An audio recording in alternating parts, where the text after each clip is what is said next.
Bonjour à tous. Notre pays nous appelle et donc nous ne devons cesser de faire appel à l'apaisement, au dialogue pour la paix. L'opposition multiplie les conférences de presse pour continuer d'appeler à la désobéissance civile. Mais dans cette conférence de presse, nous entendons dire que la désobéissance civile, leur désobéissance civile est pacifique, ce qui ne l'est pas. Ce qui ne l'est pas, puisqu'il y a des morts. Et on continue d'appeler pour qu'il y ait des morts. Chose qui n'est pas normale. Dans un pays qui, depuis 30 ans, traverse une crise politique qui ne dit pas son nom. Ne devrions-nous pas chercher à nous asseoir, à faire des sacrifices? Les sacrifices, c'est de perdre son droit aussi. Donc, à faire des sacrifices pour ne pas faire couler le sang. Ne devrions-nous pas penser à la nation, penser au peuple, penser à ceux qui ont déjà perdu leur vie et dont les ayants droit n'ont pas été indemnisés? Ne devrions-nous pas penser à faire profil bas pour dire « Ok, c'est mon droit, mais pour la nation, je laisse faire et que Dieu puisse nous aider. » Mais c'est des multiplications d'appels à la désobéissance qui en fait n'est plus une désobéissance parce que cette désobéissance n'était pas comprise et les gens, les populations se demandaient comment elle devrait s'appliquer. Mais c'est quand la population, les partisans, leurs militants ont entendu boycott actif, alors ça a tout dégénéré. Moi, je continue d'avoir mal et je continue d'appeler à l'apaisement. On fait appel à l'Union, à l'ONU. L'ONU n'a pas répondu, mais elle envoie plutôt des observateurs pour l'élection.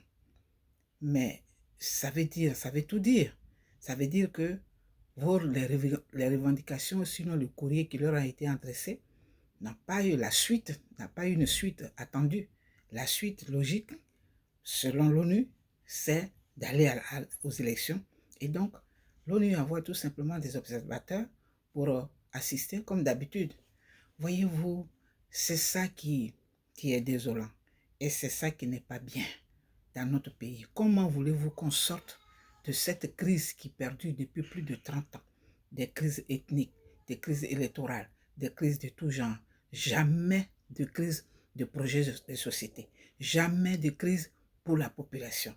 Mais ce sont des crises pour des positionnements, pour des gens qui aspirent au commandement et qui n'ont pas eu, qui cherchent à avoir vaille que vaille des solutions. Moi, j'ai mal parce que mon candidat s'est retrouvé seul. Il est tombé, selon moi, selon mon regard, il est tombé dans le piège qui lui a été tendu, mais dans un piège voilé, parce que aujourd'hui il se retrouve seul. C'est lui qui appelle, c'est lui qui parle. Pourquoi le représentant du président, du candidat Bédier ne parle pas? Dans le programme de passage à la télé, on a dit représentant, le candidat ou son représentant. Ce qui veut dire que les représentants peuvent aussi prendre la parole. Mais pourquoi c'est lui seul qui parle? Aujourd'hui, nous voyons, il se retrouve seul sur la scène. Les opposants, on ne les voit plus. Gikawe, on ne l'entend plus. Hein? C'est seul M. Afi qui est entendu. Et je suis sûr que aux grandes dames des corps qui se frottent la main pour dire voilà, nous l'avons eu. Il est tombé dans notre piège, il s'est jeté dedans. Et puis voilà, il va aller tout seul. Il va faire route tout seul. Et après, il va se faire des ennemis avec tout le monde. Le pouvoir, enfin, le régime, hein, et la population qu'il apaisait, la population qu'il avait portée dans son cœur parce qu'il tenait des propos apaisants, parce qu'il appelait au dialogue. Aujourd'hui, il parle il dit les élections n'auront pas lieu, il n'y aura pas d'élections. Comment des partis démocratiques, des partis qui se disent démocrates, des démocrates, peuvent empêcher la démocratie de s'établir, de la démocratie de fonctionner. Comment des démocrates, parce que ces deux partis sont fondés sur la démocratie, alors comment des démocrates peuvent empêcher d'autres citoyens à aller exprimer leur voix, hein, aller s'exprimer, aller aux élections ou pas. C'est un libre choix. Celui qui veut, il y va. Celui qui ne veut pas reste à la maison. Mais on ne peut pas empêcher. Il faut mettre des barrières, tout simplement. Et tout ça, moi, ce qui me dérange, c'est qu'il y a des morts. Il y a des morts inutiles. Il y a des morts de trop. Et ces morts-là, on les oublie et on montre une vidéo, on montre un film où c'est la désolation, où c'est des massacres. Franchement, c'est ça la politique. C'est ça la politique. Ce que nous ne voyons pas à l'Occident, leur démocratie se passe dans les projets. Nous voyons ici les deux candidats aux États-Unis. Ils viennent au départ, mais c'est dans les projets. Ils vont un peu dans les... ils débordent un peu dans les familles, mais c'est pour gagner quelque chose, c'est pour faire ressortir, hein, avilir ou bien, comment on appelle, affaiblir l'autre candidat. Mais nous, qu'est-ce que nous voyons? Toujours la force. La force. Est-ce que la démocratie n'existe pas en Afrique? Ce mot démocratie-là, est-ce que ça n'existait pas? Si, ça existait. Mais pas à ce point. Les gens s'exprimaient comme à nos parents, comme dans les villages, les gens réglaient les problèmes, les conflits. C'est autour de l'arbre à palabre. C'est pour ça qu'on dit l'arbre à palabre. On est en palabre, on vient sous l'arbre. Et on enterre les palabres sous l'arbre. Et on s'en va réconcilier. Je suis vraiment... Je suis peiné ce matin encore de voir qu'on appelle et on dit, on verra. Mais qu'est-ce qui va se passer? Nous sommes tous pressés de savoir ce que vous allez faire, ce qui va se passer démocratiquement. Empêcher les élections démocratiquement. Mais si c'est la désobéissance civile, elle doit être pacifique. C'est-à-dire que les gens sont libres d'aller ou rester chez eux. Mais en les appelant à la violence, sommes-nous véritablement face à des démocrates? Sommes-nous véritablement face à des démocrates? Moi, j'ai mal pour mon candidat. Aujourd'hui, il se retrouve seul. C'est lui qui parle, c'est lui qui appelle. Et les autres, où sont-ils entrés? Où sont-ils entrés? C'est ça. C'est ce qu'on n'a pas, c'est ce qu'on aurait dû percevoir avant de se jeter dans cette bataille qui n'en vaut pas la peine parce que nous avions appelé, parlant de mon candidat, il avait appelé, il ne cessait d'appeler à l'apaisement. Il devrait être dans ce ton-là. Mais il faut arrêter. Alors je voudrais m'adresser aussi aux jeunes. Parce que quand ils appellent, ils disent, nous appelons les jeunes de Côte d'Ivoire. Mais pourquoi les jeunes? Pourquoi les jeunes? À la fin de cette conférence, on a entendu des gens qui acclament. Est-ce que c'est les journalistes qui acclament? Alors en fait, donc dans ce cas, ce ne sont plus des journalistes. Ou bien ce sont les partisans qui acclament. Mais à la fin, nous avons entendu, moi j'ai entendu audiblement, toujours la même chose. Toujours la même chose. C'est-à-dire que ça n'avance pas. Et ça, c'est pas ce que les gens attendent. Donc, il faut aller dans leur sens. Peut-être c'est ça, ça les apaiserait. Je pense que là, la sortie, je ne sais plus comment faire. Nous sommes à quelques jours, à 5 jours, 6 jours. Allez-vous revenir en arrière? Non. Donc, il faut continuer d'appeler pour que les gens aillent faire de la violence, pour qu'il y ait affrontement. Quant à l'autre qui a des milliers de kilomètres et qui se vante de tout ce qu'il est, de tout ce qu'il est capable de faire, Ben, nous attendons. Parce que nous ne voulons plus que le sang coule en Côte d'Ivoire. Les gens ne comprennent pas. Les gens ne comprennent pas. À chaque élection, il va y avoir du sang comme ça. Pourquoi? Pourquoi ne pas adopter le jugement de Salomon pour dire, ok, vas-y, à cause du peuple, pour le peuple. Donc, c'est juste ce regret-là que je voulais exprimer pour appeler les jeunes à s'abstenir d'aller se tuer, de se faire tuer. Vous n'avez pas le droit de vous faire tuer pour des gens qui demain auront le téléphone fermé, pour des gens qui ne reconnaîtront même pas le martyre, le sacrifice que vous avez fait. Les 3000 qui sont morts, M. Laurent Gbagbo n'est pas coupable. Dieu merci. Mais Soro Guillaume devrait, et Bédier devrait nous dire, alors, quels sont les coupables? On n'a pas fini cela. Et aujourd'hui encore, on incite à la mort, on incite à la violence. Je veux appeler les jeunes de Côte d'Ivoire, les jeunes de mon pays, de s'abstenir et de laisser le dialogue régler, prospérer, de laisser la place au dialogue. De laisser la place au dialogue. C'est pas parce qu'on n'a pas d'électeurs, parce qu'on a tout boycotté, qu'aujourd'hui, on peut... Il faut laisser les gens aller s'exprimer. Voilà. Et appeler à la table de discussion que vous aviez soutenu depuis des années pour les États généraux de la Côte d'Ivoire, les États généraux de la République. C'était une très bonne idée. Et c'est dans ce sens qu'il fallait continuer. Alors, jeunes de Côte d'Ivoire, population de Côte d'Ivoire, ne sortez pas, ne vous faites pas tuer. La désobéissance civile ne consiste pas à la violence, elle n'est pas violente. Celui qui l'avait inventé ici aux États-Unis, c'est quelqu'un qui ne voulait pas payer des impôts pour aller faire la guerre contre le Mexique.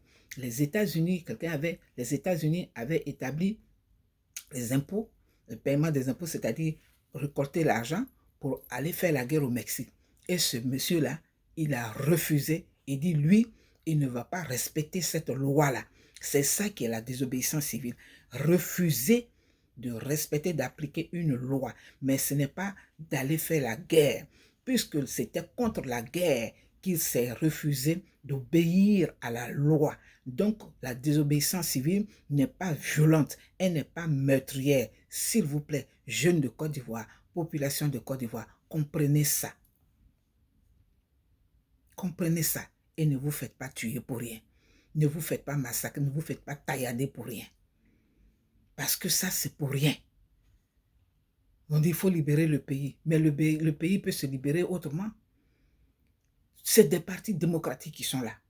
Le pays peut se libérer démocratiquement. Le pays peut se libérer par le dialogue, par la justice de Dieu qui n'est pas violente. Alors, cessez. N'allez pas, n'écoutez pas ça. N'écoutez pas, ne répondez pas à ces gens, à ces appels violents. Ne répondez pas à cela. Vous avez le droit de vivre. Vous avez le droit de fonder vos familles. Vous avez le droit d'aider vos parents. Vos mamans que nous sommes là.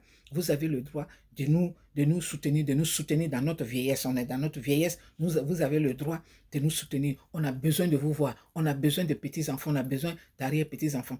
Pourquoi c'est vous les jeunes que Mabri appelle, hein, lui qui s'en va célébrer sa fille qui a eu son diplôme, alors il appelle les jeunes de Côte d'Ivoire. Mais où est sa fille? Hein? Tous ceux qui ont appelé à la désobéissance civile, est-ce que les enfants ont cessé d'aller au travail?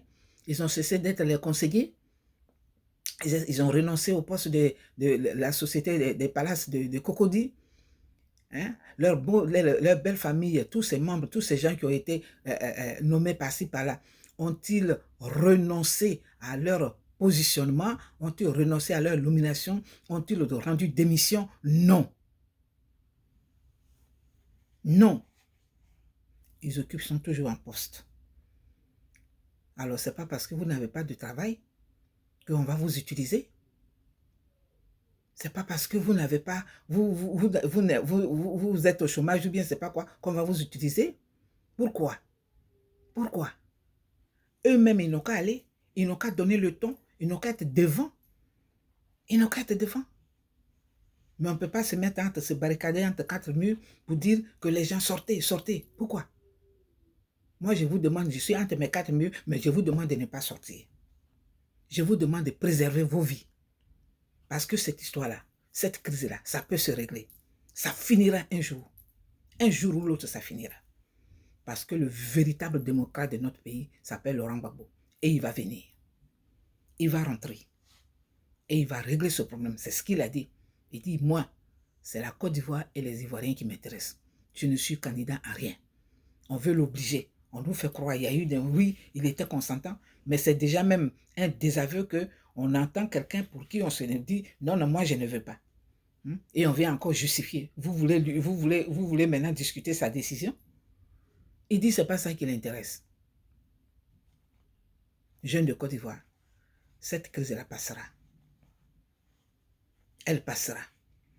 Quand nous aurons reconnu nos erreurs, quand nous aurons compris ce que nous avons fait et ce que nous devons faire pacifiquement, dans la paix et non dans la violence. C'est ce que je voulais dire après avoir écouté cette conférence de presse où on incite encore, on appelle encore la violence. Moi, je soutiens, mais je ne soutiens pas le mal, je ne soutiens pas la violence. Je ne soutiens pas la guerre. Donc, je ne pourrais pas me taire. Je ne soutiens pas cela. Ne sortez pas. Ceux qui veulent faire la guerre, ils n'ont qu'à sortir eux-mêmes. Puis on nous montre des films, on fait des ramassis de machins, puis on fait un montage et on dit voilà. Mais la communauté internationale, tous les journalistes qui sont là, ils sont au courant. Si c'est véritablement des vrais journalistes qui sont là, mais ils doivent avoir tous des informations. Est-ce qu'ils ont déjà décidé, qu'ils ont déjà balancé à leur siège? Les ambassades qui sont là-bas. La plus grande ambassade en Côte d'Ivoire, c'est celle des États-Unis. Qui a des milliers qui ont des yeux. Est-ce qu'ils ne sont pas au courant? C'est quoi? Faire pleurer les mamans pour rien. Pendant que vous êtes en train de dire, oui, on va... Il y a des mères qui pleurent. Il y a des familles qui pleurent. Il y a des enfants qui se retrouvent... parce que c'est des jeunes, alors il y a des enfants qui se retrouvent orphelins. Vous n'allez pas mettre fin à ça? Une désobéissance civile qui se transforme en boycott? Qu'est-ce que ça veut dire? Il faut arrêter. Pour terminer, je voudrais envoyer un message à M. Kakabe. M. Kakabe, moi j'approuve votre courage et j'ai dit que vous êtes le sillon. Vous êtes le sillon. Vous êtes en train de tracer les sillons, les voies de la démocratie véritable. Vous êtes en train d'ouvrir les portes, les voies à tous ces jeunes, à tous ces militants du PDCI qui ont de la valeur, ces jeunes femmes et hommes qui sont dans ce parti-là, par votre courage. Mais de grâce, épargnez-vous ce que vous êtes en train de dire. Les Baoulés ne tuent pas. Évitons les problèmes ethniques. Évitons ce langage-là. Monsieur Kakabe, je vous approuve. Je soutiens votre courage. Mais quand il y a la vérité, il faut le dire. Il faut éviter ce genre de langage. Parce que c'est ça qui nous a amenés jusqu'où nous sommes aujourd'hui. D'abord l'ivoirité, et puis les ethnies. Celui qui est venu, lui, il a dit il faut se rattraper. Alors il s'est rattrapé. C'est les gens de sa région, c'est les gens du Nord, c'est des non-musulmans, c'est eux là qui sont partout. Est-ce qu'on ne va pas mettre fin à ça? Et maintenant, vous allez dans vos campagnes, les Baoulés ne tuent pas. Vous voulez qu'on vous rappelle l'histoire? Vous voulez qu'on vous rappelle ce qui s'est passé en Côte d'Ivoire? Non. On n'a pas besoin de ça. On n'a pas besoin de nous rappeler la douleur que des peuples tout entiers ont subi. On n'a pas besoin. Et ça, c'était sous toi ton gouvernement. Je m'arrête là. On s'est compris. Je vais envoyer un message à votre chargé de communication. Je vais lui envoyer un message vocal. Ce que je dis là, je vais lui envoyer ça. Sur son WhatsApp. Il faut arrêter de dire ça. Nous, les Baoulés, on ne tue pas. Il faut arrêter. Il ne faut plus répéter ça. Il ne faut plus répéter. Voilà. J'espère qu'on s'est compris.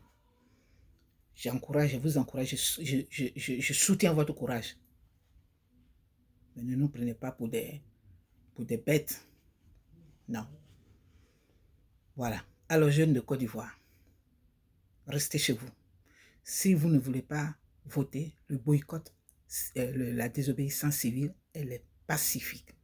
Restez chez vous, n'allez pas voter et n'empêchez pas les autres d'aller voter. C'est des démocrates. On est en démocratie. N'empêchez pas cela. Que Dieu délivre la Côte d'Ivoire. C'est encore moi. Et donc, on attend. Merci, mais je souhaite que tout se passe bien. Voilà. Et que ceux qui veulent voter aillent voter.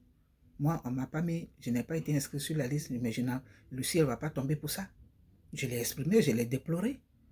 Mais c'est ça, c'est ce qu'il faut faire. Voilà. Et le représentant du bureau a dit, oui, mais c'est excusé, mais je l'ai exprimé. Mais le ciel ne va pas tomber pour ça. Voilà.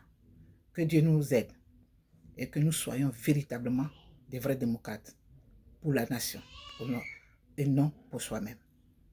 À bientôt.